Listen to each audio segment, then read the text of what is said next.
नमस्कार मंडळी, स्वामींना तुम्ही काय अर्पण करताय हे महत्त्वाचे नाही, तर त्यामागील एका स्वामी भक्ताचा अनुभव आपण आज पाहू। स्वामी उपासना कशी करावी याचे धडे स्वामी चरित्रात मिळतात। स्वामींना कोणती गोष्ट आवडते याबाबतचे भक्ताने कथन केलेला अनुभव ऐकूया। स्वामींवर अपार प्रेम आणि श्रद्धा असलेला प्रत्येक स्वामी भक्त स्वामी कृपा व्हावी म्हणून भक्तिभावाने त्यांना काही ना काही अर्पण करत असतो। मग ते फूल असो नाहीतर हिरे जडित हार, यथाशक्ती केलेली सेवा स्वामी चरणी रुजू होते हे आपण जाणतोच। याबाबत स्वामी चरित्रात एका भक्ताने अनुभव सांगितला आहे, तो कोणता ते जाणून घेऊया।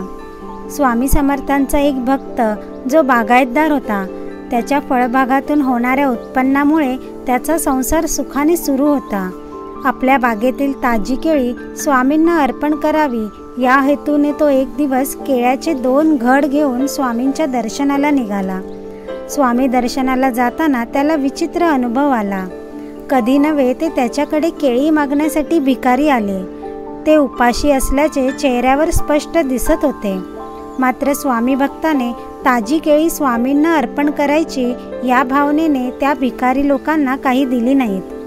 कापडाखाली केळ्यांचा घड सारवत तो स्वामी दर्शनासाठी पोहोचला। तिथे गेल्यावर मात्र स्वामी त्या प्रसादांचा स्वीकार करेना। त्यावेळी बागायतदार काकुळतीला येऊन म्हणाला, स्वामी ताजी केळी तुमच्यासाठी आणली आहेत, तुम्ही याचा स्वीकार करा। तेव्हा स्वामी त्याला म्हणाले, आत्ता कशाला मला ही केळी देतोस?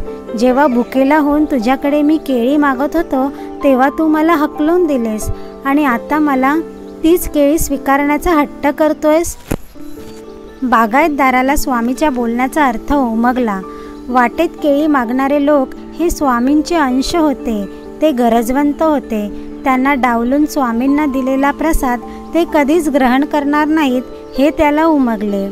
त्यावेळी त्याने स्वामींची क्षमा मागितली आणि म्हणाला, माझी चूक मला कळली आहे, माझा भाव सच्चा होता, पण तुमची शिकवण मी विसरलो।